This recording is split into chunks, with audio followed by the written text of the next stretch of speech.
성도 여러분, 오늘은 사순절 세 번째 주일입니다. 십자가의 길을 걸으신 주님의 사랑을 기억하면서 온 마음을 다해서 영과 진리로 예배의 자리에 나가십시다.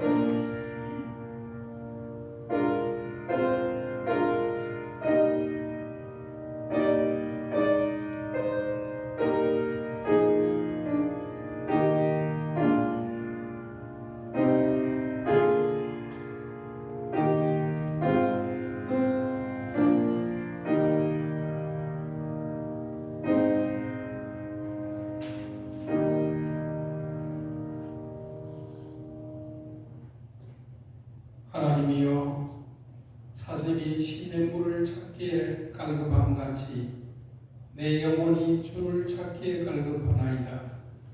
내 영혼이 하나님 곧 살아계시는 하나님을 갈망하나니 내가 어느 때에 나아가서 하나님의 얼굴을 배울까. 걸어가신 하나님, 사순절 세 번째 주에 저희를 주님의 존전으로 불러주심을 감사합니다. 죽기까지 우리를 사랑하신 그 큰 사랑과 은혜를 찬양하며 저희의 허물과 죄를 주님의 십자가 앞에 내려놓습니다. 저희의 죄와 허물을 주님의 보혈로 씻어주시고 받아주옵소서. 이 시간 우리의 눈을 열어 주의 영광을 보게 하시고 우리의 귀를 열어 주님의 음성에 귀 기울이게 하여 주옵소서. 성령님, 우리의 예배를 붙들어 주셔서 형식이 아닌 영과 진리로 드리는 산 예배가 되게 해주시고 오늘 이 자리에 모인 모든 성도들의 마음이 하나로 합하여 하나님께 영광 돌리는 시간 되게 하여 주옵소서. 예수님의 이름으로 기도하옵나이다. 아멘. 다 같이 자리에서 일어나셔서 찬송가 28장 보겠습니다.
나를 주께 내소서.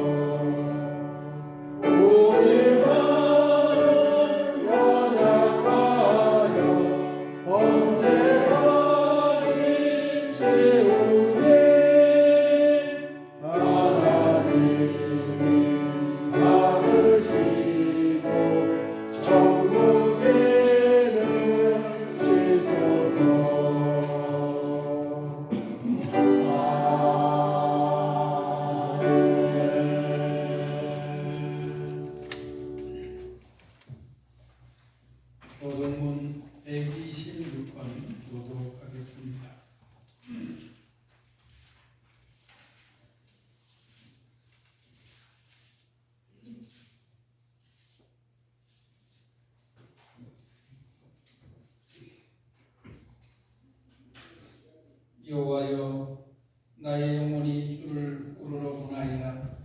나의 하나님이여 내가 주께 의지하였사오니 나를 부끄럽지 않게 하시고 나의 원수들이 나를 이겨 개가를 부르지 못하게 하소서. 주를 바라는 자들 수치를 당하지 아니하리라. 가려 없이 속이는 자들 수치를 당하리라. 여호와여 주의 도를 내게 보이시고 주의 길을 내게 가르치소서.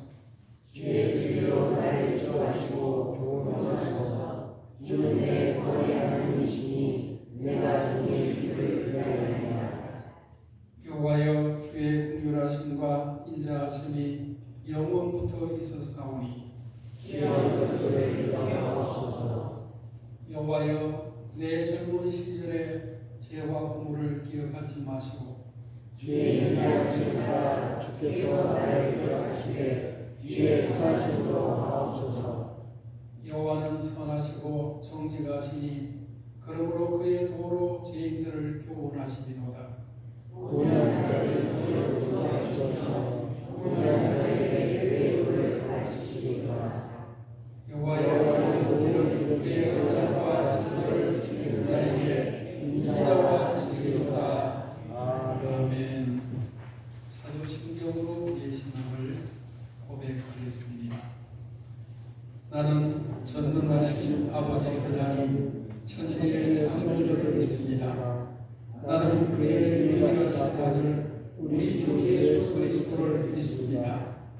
그는 성령으로 잉태되어 동정녀 마리아에게서 나시고 본디오 빌라도에게 고난을 받아 십자가에 박혀 죽으시고 장사된 지 사흘 만에 죽은 자 가운데서 다시 살아나셨으며 하늘에 오르시어 전능하신 아버지 하나님 우편에 앉아 계시다가 거기로부터 살아있는 자와 죽은 자를 심판하러 오십니다.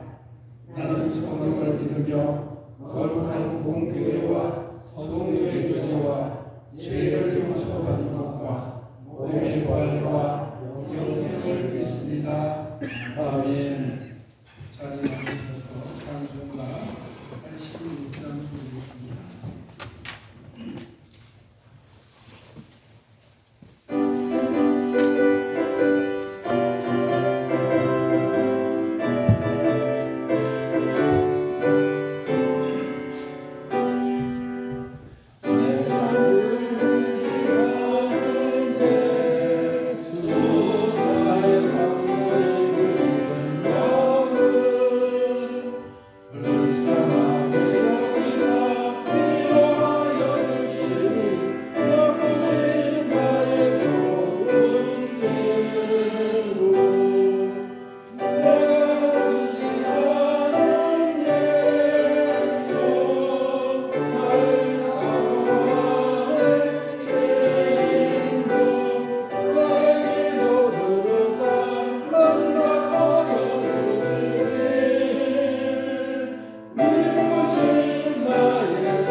드릴 수 있게 지켜주신 하나님께 경배와 찬송을 올립니다. 오늘은 사순절 세 번째 주일입니다. 주님의 고난과 십자가를 묵상하며 보내기를 다짐했지만 그러지 못했음을 주님 앞에 내려놓으며 고백합니다. 예수님은 온전히 따르지 아니하고 어기는 행위를 한 저희를 용서하여 주시옵소서. 하나님의 말씀을 마음에 새기지 아니하고 올바르게 따르지 못한 우리를 회개합니다. 부디 불쌍히 여기시고 우리를 용서하여 주시옵소서. 세상이 혼란합니다. 멀리 중동에서 일어난 전쟁으로 석유값이 올라가면서 우리나라 경제가 더 어려워지고 있습니다. 하나님의 은혜로 하루빨리 전쟁을 끝내 주시옵소서. 전쟁으로 고통받는 이들을 주님 위로하여 주시고 하루속히 평화가 자리 잡도록 만들어 주옵소서.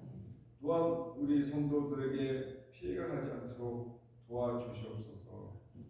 예배의 처음과 끝을 하나님 지켜주시옵고 우리 모든 성도들이 성령님의 은혜를 충만하게 받도록 이끌어 주시옵소서.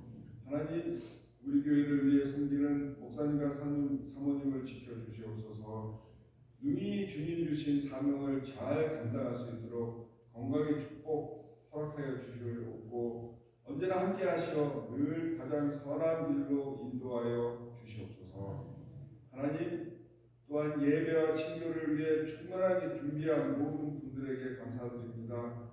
하나님, 이분들을 꼭 기억하여 주시옵소서.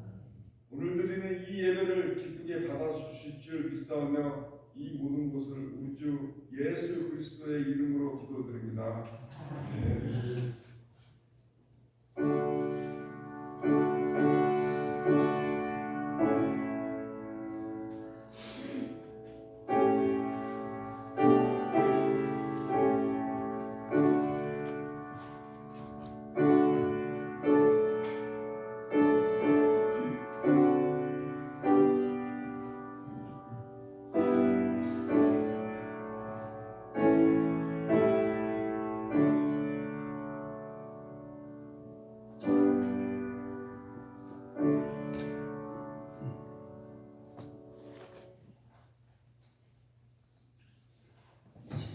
우리에게 주시는 하나님의 말씀은 시편 62편 1절에서 12절까지의 말씀입니다. 하루 15분만 써도 스쿼트 1시간 효과가 쌓인다는데?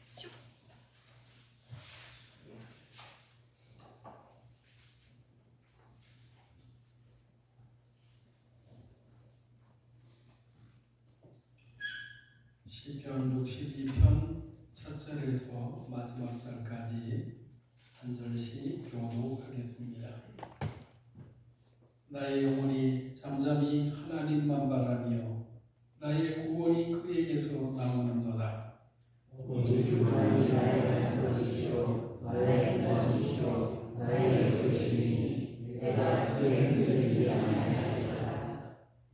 넘어지는 담과 흔들리는 울타리같이 사람을 죽이려고 너희가 일제히 공격하기를 언제까지 하려느냐.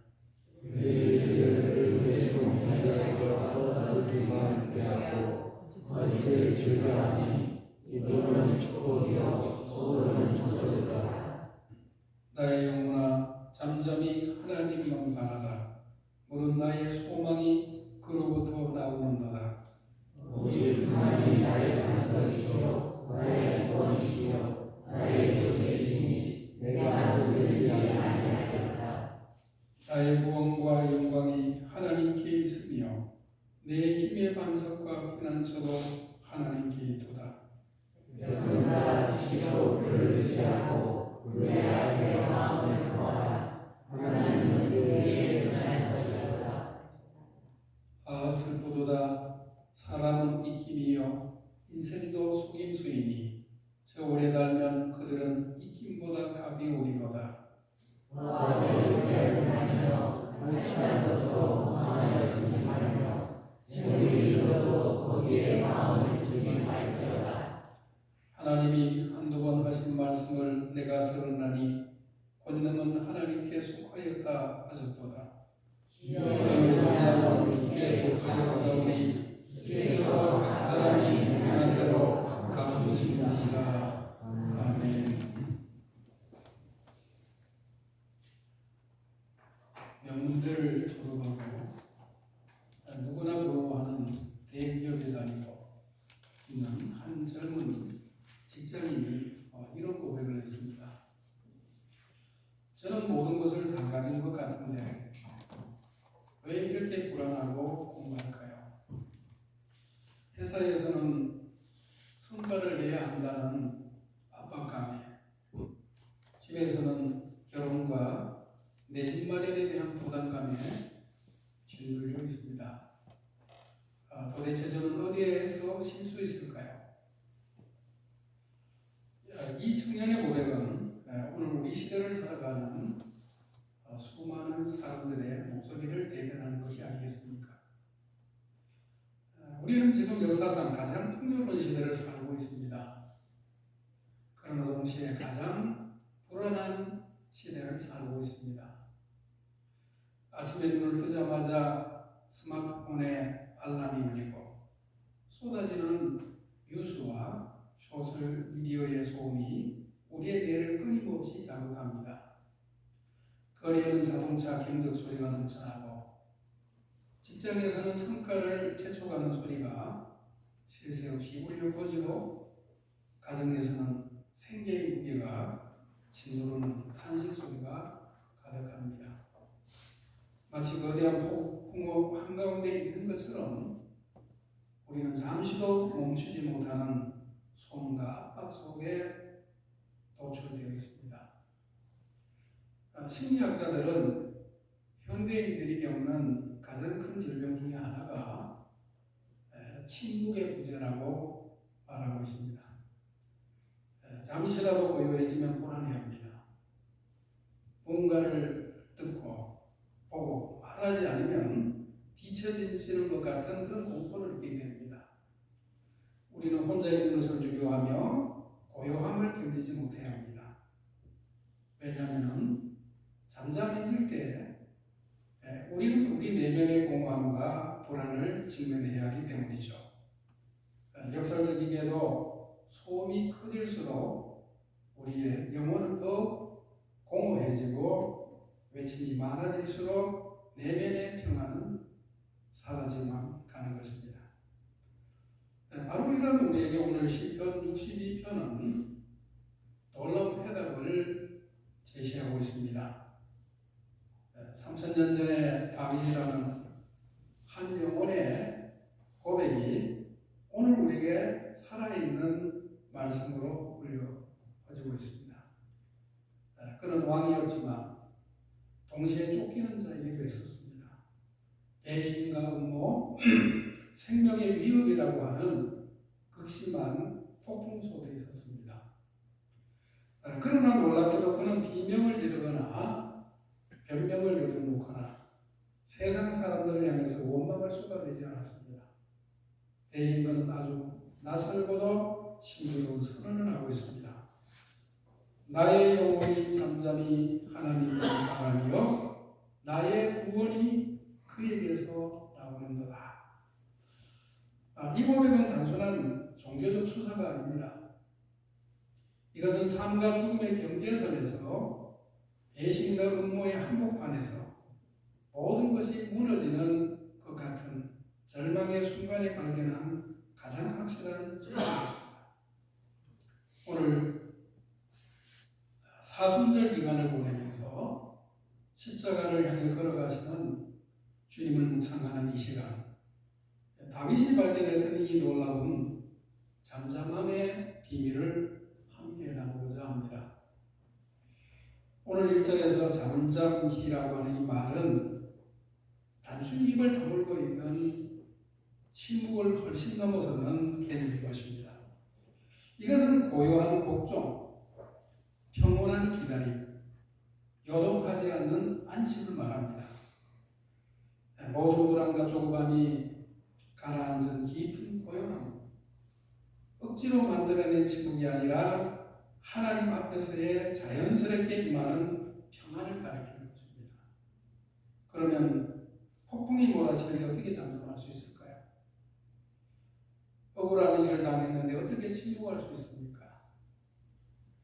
우리는 흔히 문제가 생기면 그 문제를 해결하기 위해서 동분서주하죠. 사람을 찾아가서 하소연하고 내 입으로 상황을 통제하려고 합니다. 그러나 다윗은 말하고 있습니다. 아니요, 나는 떠들지 않겠습니다. 나는 뛰어다니지 않겠습니다. 나는 오직 하나님만 바라보겠습니다.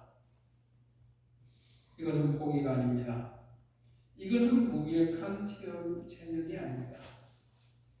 이것은 내 인생의 주권이 내가 아니라 하나님께 있음을 인정하는 가장 적극적이고 강력한 신앙의 행위입니다. 마치 어린아이가 무서운 개를 만났을 때 소리를 지르거나 도망가는 대신에 아버지의 등 뒤로 숨어 아버지의 옷자락을 꼭 붙들면서 숨을 죽이는 것과 같은 것이죠. 아이가 조용할 수 있는 이유는 공포 때문이 아닌 것입니다. 아버지가 이 상황을 반드시 해결하실 것이라는 절대적 신뢰가 있기 때문이죠. 아이는 아버지가 모든 것을 돌보실 것을 알기 때문에 염려하지 않는 것입니다. 마찬가지로 우리 영혼도 하나님 앞에서 잠잠할 때 진정한 안식을 경험하게 되는 것입니다. 2절입니다. 오직 그만이 나의 반석이시오 나의 구원이시오 나의 요새이시니 내가 크게 흔들리지 아니하리로다. 여기서 크게라고 하는 말에 주목해야 합니다. 다윗도 인간이기 때문에 잠시 흔들릴 수 있습니다. 두려움이 없음할 수 있습니다. 그러나 뿌리채 뽑히거나 전복되지는 않습니다. 왜냐하면 그의 기반이 흔들리는 세상이 아니라 영원히 변치 않는 하나님께 고정되어 있기 때문입니다. 다윗은 하나님을 반석이라고 부르고 있습니다. 반석은 움직이지 않는 것입니다. 폭풍이 몰아쳐도 홍수가 몰려와도 반석은 그 자리에 굳건히 서 있습니다. 우리의 환경은 변할 수 있고 우리의 감정은 요동칠 수 있지만 하나님은 변하지 않으십니다. 그분은 언제나 그 자리에 계십니다. 어제나 오리라 영원토록 동일하신 분이십니다. 또 다윗은 하나님을 요새라고 불렀습니다. 자기 공격해올 때 우리는 요새 안으로 들어가 보호를 받는 것입니다. 우리의 삶에도 수많은 공격이 있습니다. 유혹의 공격, 두려움의 공격, 절망의 공격, 죄책감의 공격. 그러나 우리가 하나님 앞에 거할 때 우리는 안전합니다. 배가 항구에 정박할 때 탓을 내립니다. 만약 닷줄이 썩은 동아줄이라고 하면은 폭풍이 올 때 배는 떠내려갈 것입니다. 다윗은 자신의 영혼의 탓을 오직 하나님이라고 하는 견고한 반석에 내린 것입니다. 그래서 그는 흔들리는 세상 속에서도 내가 크게 흔들리지 아니하리로다라고 담대하게 선포할 수가 있었던 것입니다. 지금 여러분 흔드는 것이 뭡니까? 해결되지 않는 재정의 문제입니까? 자녀의 문제입니까? 억울한 운명입니까? 우리가 가장 먼저 해야 할 일은 사람을 찾아가 떠드는 것이 아니라 하나님 앞에서 잠잠히 머무는 것입니다. 우리의 입을 닫을 때 비로소 하나님의 일하심이 시작되는 것입니다. 오늘 본문을 자세히 살펴보면 다윗이 반복해서 사용하는 단어가 있습니다. 원어와 또 영어 성경을 보면은 오직이라고 하는 단어가 6번 등장합니다. 이 반복은 단순한 수사적 강조가 아닙니다. 이것은 다윗이 삶의 모든 영역에서 경험한 확신한 그런 확신의 표현인 것입니다. 다윗은 하나님도 나의 반석이라 그렇게 말하지 않았습니다. 하나님과 돈이 나의 반석이라고 하지 않았습니다. 오직 그만이 이것이 신앙의 본질이죠. 세상은 우리에게 플랜 B를 준비하라고 말하죠.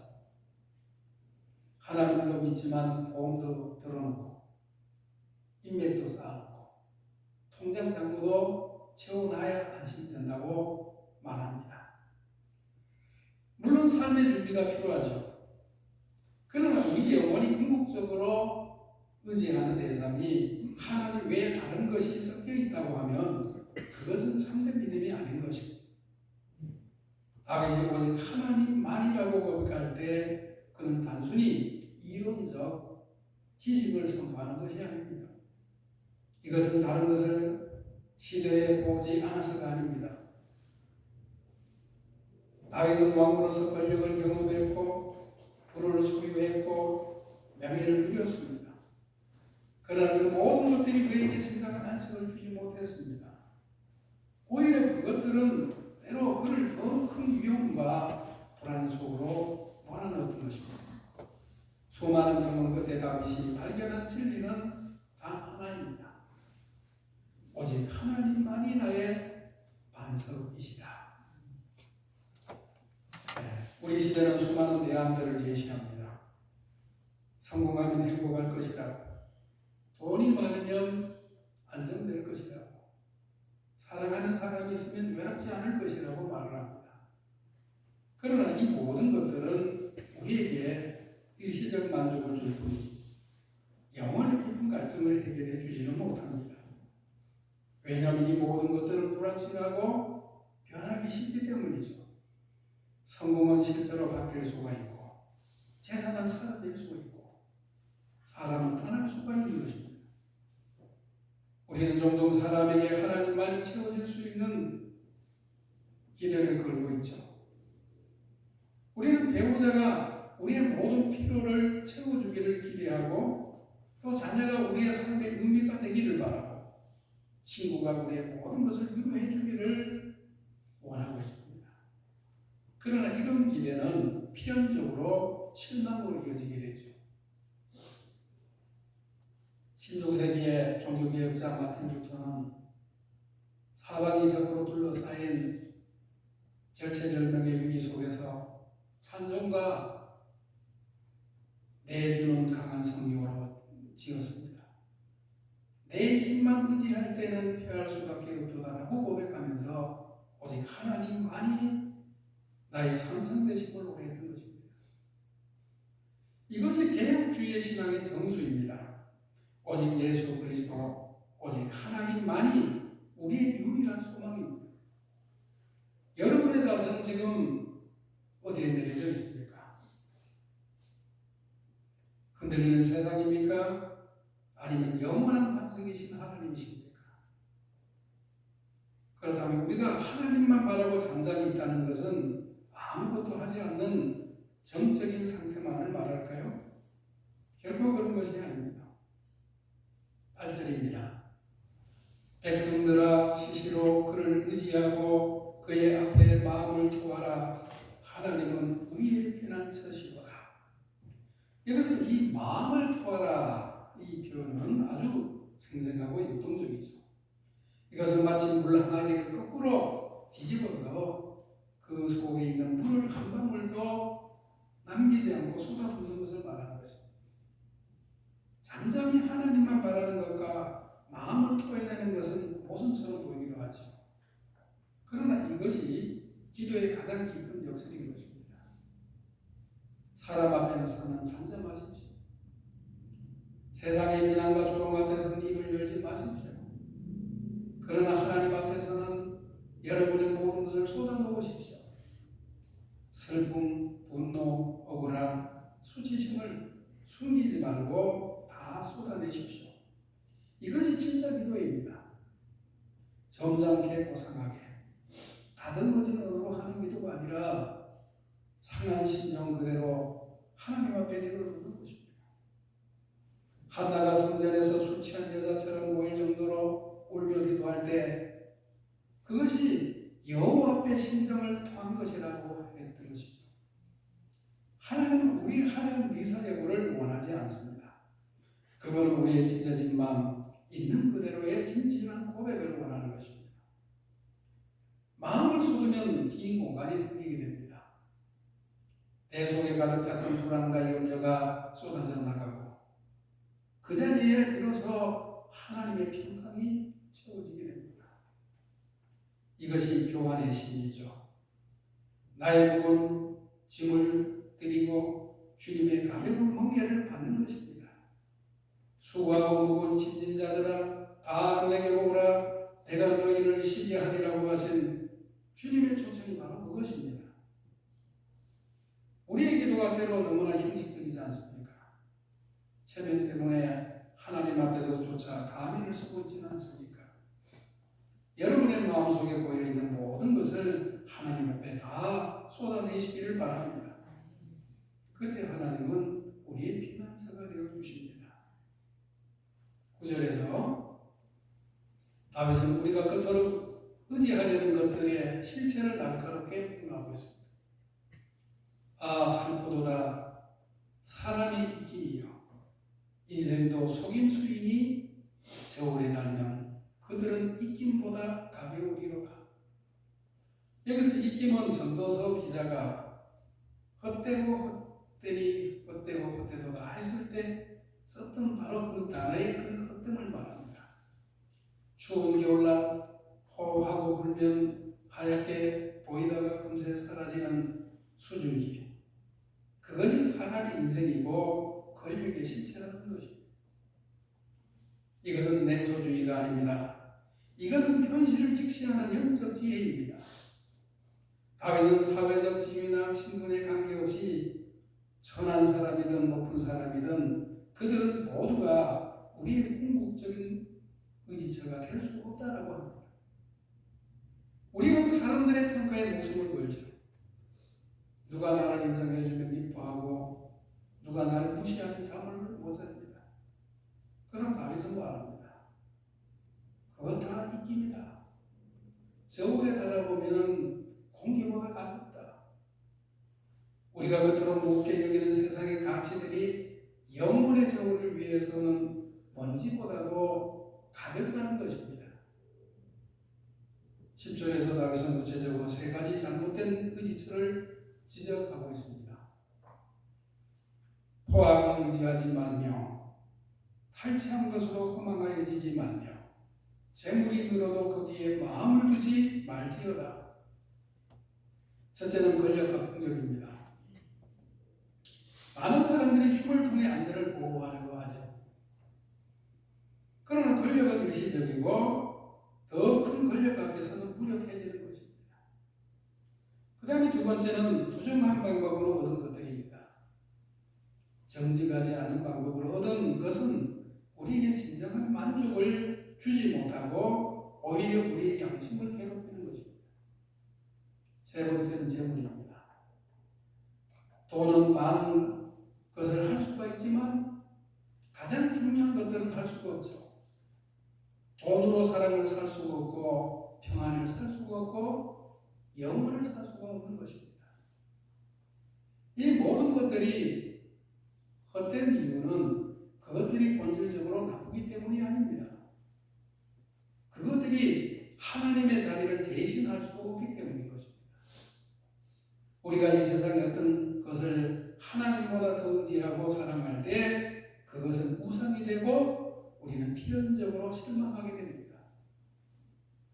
돈이 좀 모이면 든든해야 하고 통장이 비면 불안해야 한다면 우리의 마음의 중심이 어디 있는지를 점검해 봐야 합니다. 재물은 사용하는 수단이지 의지해야 될 대상이 아닌 것입니다. 하나님이 주신 축복을 내 영혼의 안전장치로서 착각하는 순간 그것은 우상이 되고 마는 것입니다. 11절과 12절에서 다윗은 하나님의 두 가지 본질적 속성을 선포하면서 이 시편의 절정에 이르게 됩니다. 하나님이 한두 번 하신 말씀을 내가 들었나니 권능은 하나님께 속하였다 하셨도다. 주여 인자함은 주께 속하오니 주께서 각 사람이 행한 대로 갚으심이니이다. 먼저 하나님은 전능하신 분입니다. 권능은 하나님께 속하였다. 이것은 단순히 하나님이 강하다는 의미를 넘어서 하나님이 모든 것을 하실 수 있다는 것을 말합니다. 우리가 직면한 어떤 문제도 하나님은 너무 크지 않은 것입니다. 우리가 경험한 어떤 어려움도 하나님의 능력 밖에 있는 것이 아닙니다. 이것은 우리에게 큰 위로가 되는 것입니다. 우리는 연약하지만 우리가 의지하는 하나님은 전능하십니다. 그러나 능력만으로는 충분하지가 않죠. 능력이 있지만 사랑이 없다고 하면 그것은 오히려 두려움의 대상이 될 수도 있습니다. 그래서 다윗은 즉시로 하나님의 인자하심에 대해서 말을 선포합니다. 인자함은 주께 속하오니. 여기서 인자함이 번역된 히브리어가 헤세드인데 이것은 단순한 친절을 넘어서는 개념입니다. 이것은 언약적인 사랑, 신실한 사랑, 변함이 없는 사랑을 말합니다. 하나님의 사랑은 우리의 행동이나 상태에 따라 변하지 않는 것입니다. 이 두 가지 속성의 조화는 우리에게 완전한 안식을 주는 것입니다. 하나님이 능력만 있으시다고 하면 우리는 두려워할 것입니다. 하나님이 사랑만 있으시다고 하면 우리는 불안해할 수도 있습니다. 그러나 하나님은 능력도 있으시고 사랑도 있으신 분입니다. 그분은 우리를 도우실 수 있을 뿐만 아니라 우리를 도우기를 원하시는 것입니다. 그분은 우리를 구원할 능력이 있을 뿐만 아니라 우리를 구원하기를 기뻐하시는 분이십니다. 이것이 우리가 하나님 한 분만을 바라볼 수 있는 이유입니다. 자연계에는 폭풍우를 피하는 두 종류의 새가 있습니다. 대부분의 새들은 폭풍우가 몰려오게 되면 두려움에 떨며 바위 틈이나 나무들 위로 숨게 됩니다. 그러나 독수리는 다릅니다. 독수리는 폭풍이 다가오면 오히려 더 높은 곳으로 날아오릅니다. 그리고 거센 바람이 불어올 때 그 바람을 맞서 싸우는 것이 아니라 그 바람의 힘을 이용해서 날개를 펴고 더 높이 구름 위로 솟구쳐 오르는 것입니다. 폭풍날에는 바람이 몰아치지만 구름 위는 찬란한 태양이 비치고 고요합니다. 우리의 신앙이 이와 같아야 합니다. 인생의 고난이라는 폭풍이 몰려올 때 믿음의 날개를 펴고 잠잠히 하나님만을 바라는 기도를 타야 하는 것입니다. 기도의 날개를 펴고 하나님의 임재 속으로 높이 날아올라야 합니다. 그렇다면 우리는 어떻게 다윗처럼 나의 영혼이 잠잠히 하나님만 바라는 그 삶을 살 수 있을까요? 이것은 단순히 이론적 지식이 아니라 매일의 삶에서 실천해야 될 영적인 훈련인 것입니다. 우리의 삶에서 소음을 제거하고 하나님 앞에 홀로 서는 시간이 필요한 것입니다.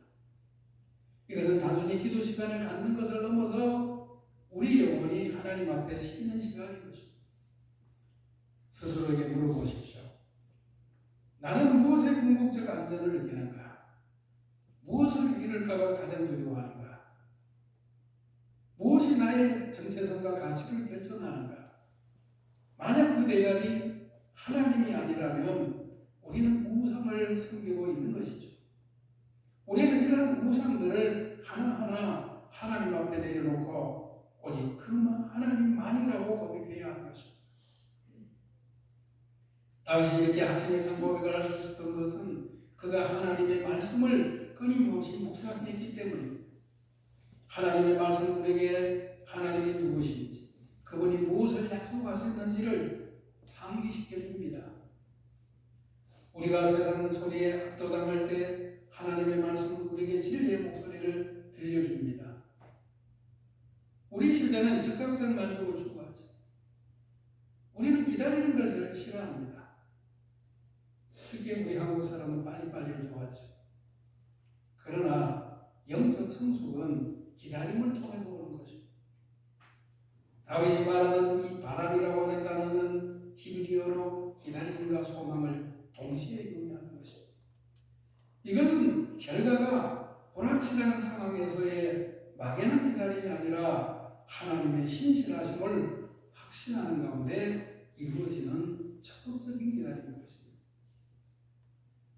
한성 교사님이 20년 동안 한 지역에서 사역을 했지만 단 한 명의 개종자도 없었습니다. 많은 사람들이 그에게 그 지역을 떠나라고 했습니다. 그러나 그는 하나님이 자신을 그곳에 보내셨다는 힘이 있었고 하나님의 그 때를 기다렸습니다. 그리고 21년째가 되는 데에 놀라운 부흥이 일어났고 많은 사람들이 그리스도께로 돌아왔습니다. 그는 나도 이런 고백을 합니다.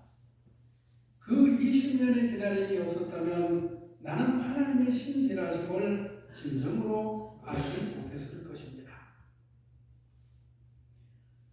우리는 지금 사순절 기간을 지나고 있습니다. 사순절은 우리 주 예수 그리스도께서 십자가를 향해서 나아가신 여정을 기억하는 시간입니다.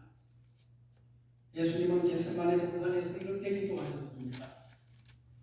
내 아버지여, 만일 할만하시거든 이 잔을 내게서 지나가게 하옵소서. 그러나 나의 원대로 마시옵고 아버지의 원대로 하옵소서. 이것이 바로 영원히 잠잠히 하나님만을 바라는 것입니다. 자신의 뜻을 완전히 내려놓고 아버지 뜻 앞에 잠잠히 복종하는 것, 이것이 가장 완전한 기다림의 모습입니다. 예수님은 십자가 위에서도 모든 것을 이루셨습니다. 그분의 명예, 그분의 제자들, 그분의 생명까지도, 그러나 그분은 아버지 하나님을 잃지 않았습니다. 십자가에서조차 예수님은 아버지여, 내 영혼을 아버지의 손에 부탁하나이다 고백하십니다. 도살장으로 끌려가는 어린 양처럼 입을 열지 않으셨습니다. 세상의 조롱과 멸시, 육체에 찢어지는 고통 속에서도 주님은 오직 아버지만을 바라보셨습니다. 그리고 십자가 위에서 물과 피를 다 쏟으시며 아버지께 영혼을 의탁하셨습니다. 그 신뢰는 헛되지 않았습니다. 하나님은 예수님을 죽음에서 일으키셨고 그분을 만유의 주로 높이셨습니다. 예수님은 그 잠잠함이 우리를 구원한 것입니다. 예수님의 그 쏟아놓으심이 우리를 채웠습니다. 십자가는 하나님이 우리의 유일한 반석이시며 피난처이심을 역사상 가장 큰 소리로 그러나 가장 고요하게 증명한 사건입니다. 우리가 오늘 잠잠히 하나님만을 바랄 수 있는 이유는 하나님이 먼저 우리를 위해 침묵하시며 고통을 감내하셨고 끝내는 부활의 승리를 주셨기 때문입니다. 그 사랑이 우리를 붙들고 있습니다. 권능은 하나님께 속하였습니다. 인자함도 주님께 속하였습니다. 그리고 그 권능과 인자하심이 십자가에서 만났습니다. 우리도 마찬가지입니다. 우리가 모든 것을 잃는 것처럼 보일 때조차도 우리가 하나님을 붙들고 있다면 우리는 가장 중요한 것을 붙들고 있는 것입니다. 우리의 환경이 아무리 어렵고 우리의 미래가 아무리 불확실해 보여도 하나님은 변함없이 우리의 반석이시고 우리의 구원이시고 우리의 요새이십니다. 오늘 여러분 중에 혹시 깊은 불안과 두려움 속에 있는 분이 계십니까? 미래가 보이지 않아서 막막한 분이 계십니까? 사람들에게 실망하고 상처받은 분들이 계십니까? 여러분의 모든 노력이 헛된 것처럼 느껴지는 분이 계십니까? 오늘 이 시간 다윗의 고백을 여러분의 고백으로 삼으시기 바랍니다. 세상이 시끄럽게 떠들 때 잠시 멈춰 서십시오. 사람들의 말에 귀를 닫고 골방에 들어가 하나님 앞에 마음을 토해내십시오. 그리고 여러분의 영혼에게 선포하십시오. 내 영혼아, 잠잠히 하나님만 바라라. 그때 세상이 줄 수 없는 평안, 세상이 이해할 수 없는 담대함이 여러분의 삶을 든든히 붙들어 주실 겁니다.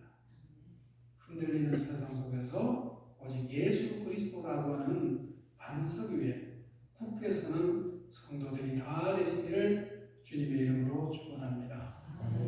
기도하겠습니다. 사랑과 은혜가 풍성하신 하나님 아버지, 요동치는 세상 속에서 갈대처럼 흔들리는 저희의 마음을 붙들어 주옵소서. 저희가 눈을 들어 오직 구원의 반석이신 하나님만을 바라보게 해 주옵소서. 사순절의 여정 가운데 주님의 십자가의 침묵과 사랑을 깊이 묵상하게 해주시고 저희의 상한 마음을 주님 앞에 온전히 쏟아놓음으로 참된 안식과 회복을 누리게 하여 주옵소서. 흔들리지 않는 믿음으로 살아가게 하여 주옵소서. 예수님의 이름으로 기도하옵나이다. 아멘.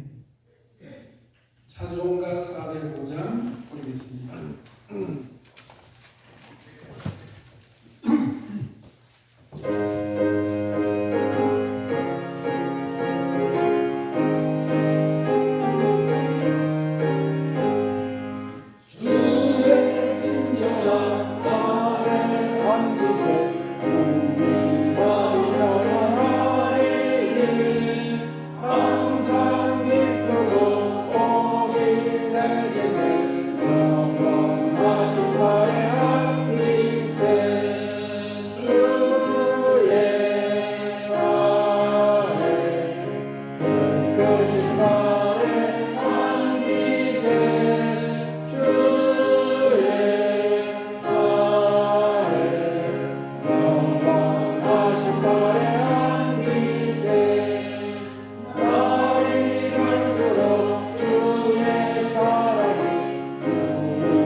봉헌 찬송 213장 4절 1절 부르면서 봉헌 시작하겠습니다.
봉기도 드리겠습니다. 사랑과 자비가 풍성하신 하나님 아버지, 오늘 저희가 가진 것 중 가장 귀한 것을 구별하여 주님의 손에 올려드립니다. 봉헌하는 손길마다 하늘의 신령한 복과 땅의 기름진 복을 더하여 주시고 주님의 몸된 교회를 위해 몸을 들이며 시간과 마음을 다해 헌신한 모든 봉사자들에게 새 힘을 부어주셔서 그 수고가 하늘의 기쁨이 되게 하옵소서. 오늘도 몸의 연약한 가운데 자리를 지키며 예배드리는 성도들과 아픔과 치료의 과정에 있는 지체들을 긍휼히 여기시어 주님의 손으로 만지시고 회복의 은총을 베풀어 주옵소서. 경제적 어려움과 삶의 무게를 지고 이 자리에 나온 성도들에게는 말씀이 국회에서는 그래서 염려 대신에 감사의 고백이 흘러넘치는 믿음을 허락하여 주옵소서. 우리 주신 교회가 이 땅에 어둠을 밝히는 구원의 방주가 되게 하시며 세워주신 모든 집권자들이 주님의 몸된 교회를 겸손히 섬김으로 거룩한 사명을 온전히 감당케 하여 주옵소서. 지금 이 나라는 인연과 갈등으로 신음하고 있으며 세계 곳곳에서 전쟁과 분쟁과 기근의 소식이 끊이지 않고 있습니다. 이 땅에 무너진 공의를 바로 세워주시고 인간의 탐욕이 멈추는 곳에 주님의 평화가 임하게 하여 주옵소서. 고통받는 이웃들의 신음소리에 저희가 귀를 기울이게 하시며 예수 그리스도만이 길이요 진리요 생명이고 해결책임을 온 세상이 알게 하여 주옵소서. 어둠이 짙을수록 더욱 빛나는 주님의 이름을 높이며 예수님의 이름으로 기도하옵나이다. 아멘.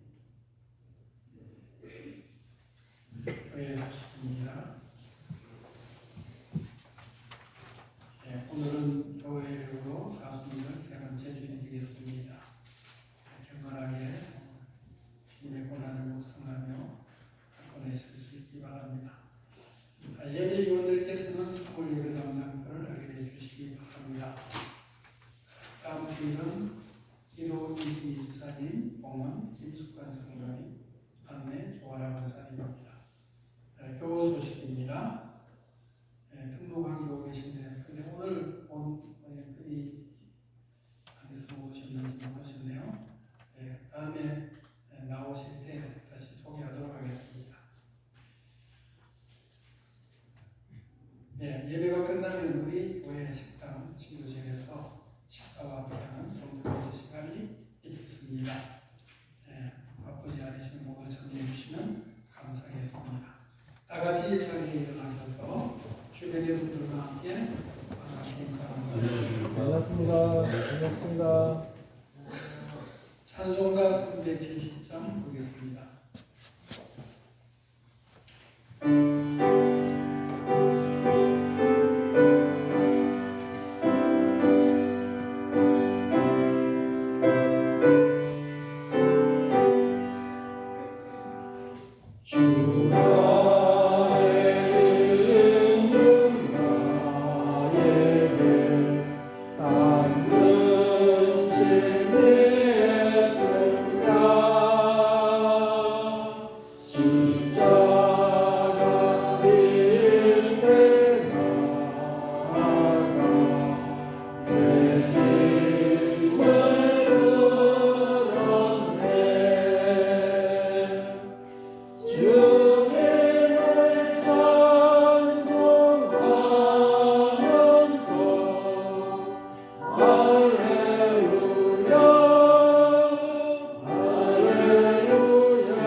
크신 은혜와 하나님 아버지의 극진하신 사랑하심과 성령님의 강한 감동 위로 교통하심이 흔들리는 세상 속에서 오직 하나님만을 잠잠히 바라며